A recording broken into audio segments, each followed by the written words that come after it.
Hello बच्चों, let's read the question. The question said that a catalyst increases the speed of an equilibrium reaction and hence the amount of product formed increases. Okay, तो बच्चों question में हमें ये बोला जा रहा है कि catalyst increases the speed of an equilibrium reaction and hence the amount of product formed increases. मतलब ये कि जो कैटलिस्ट होता है वो इक्विलिब्रियम रिएक्शन को स्पीड कर देगा एंड द जो भी प्रोडक्ट का अमाउंट होता है उसे भी इंक्रीज कर देता है।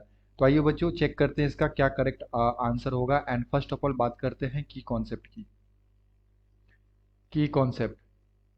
तो बेसिकली ये क्वेश्चन आया बच्चों केमिकल इक्विलिब्रियम से।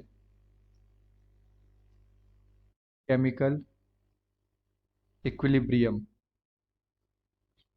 ओके। एंड बेसिकली यहाँ पे क्या होता है कि कोई भी कैटलिस्टिक रिएक्शन अगर हम लोग करवाते हैं, ठीक है, सपोज कि मेरे पास ए है और ए पे हम लोगों ने कुछ सी कैटलिस्ट यूज़ किया और यहाँ से बी का फॉर्मेशन हुआ। तो बेसिकली कैटलिस्ट क्या करता है बच्चों, जो हमारा कैटलिस्ट होता है वो रिएक्शन के रेट को बढ़ा देता है, ठीक है। Catalyst increases the rate of reaction. हम लोग क्या बोल सकते हैं, catalyst catalyst increases the rate of reaction, okay.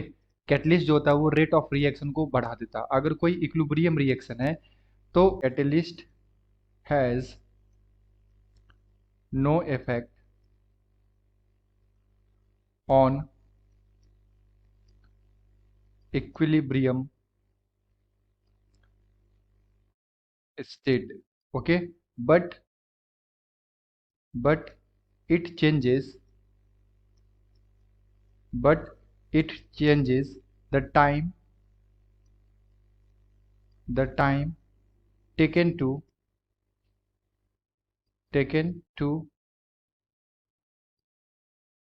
attain equilibrium, okay. So catalyst has no effect on equilibrium state but it changes the time taken to attain equilibrium, ठीक है।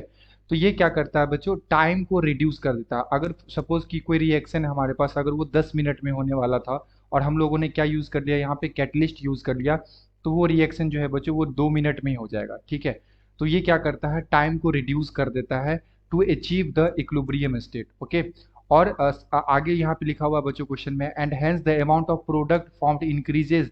तो यहाँ पे जो भी प्रोडक्ट हमारा फॉर्म हो रहा है, जैसे मान लो बी का कोई भी यहाँ पे कॉन्सेंट्रेशन फॉर्म होगा, तो ये बी के कॉन्सेंट्रेशन पे यानी कि प्रोडक्ट के फॉर्मेशन पे कोई इफेक्ट नहीं डालता है, ठीक है। जैसे मान लो अगर यहाँ पे अगर ए से मान लो इसका ए मोल था और ये यहाँ पे बी का बी मोल बनेगा, तो ऐसा नहीं है कि यहाँ पे ए से है ना कुछ और बन जाएगा, ठीक है, कैटलिस्ट को डालने से। सपोज डेट अगर मैंने यहाँ पे ए इक्वल टू 1 मोल से स्टार्ट किया था और बी का यहाँ पे 1 मोल का फॉर्मेशन होगा, तो कैटलिस्ट को यहाँ पे इंट्रोड्यूस करने से ऐसा नहीं है कि यहाँ पे बी का 2 मोल बन जाएगा या 4 मोल बन जाएगा।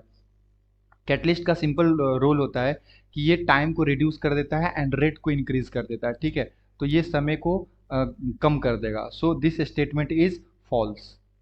ये जो स्टेटमेंट है बच्चों ये कैसा स्टेटमेंट है, फॉल्स स्टेटमेंट है ना। ये amount of product formed increases, ये अमाउंट जो होता है प्रोडक्ट का उसको इंक्रीज नहीं करता है, ठीक है। वो एक बेसिकली वो जितना भी फॉर्म होना होगा उतना ही फॉर्म होगा basically, okay. I hope you will understood it well. Best of luck, thank you.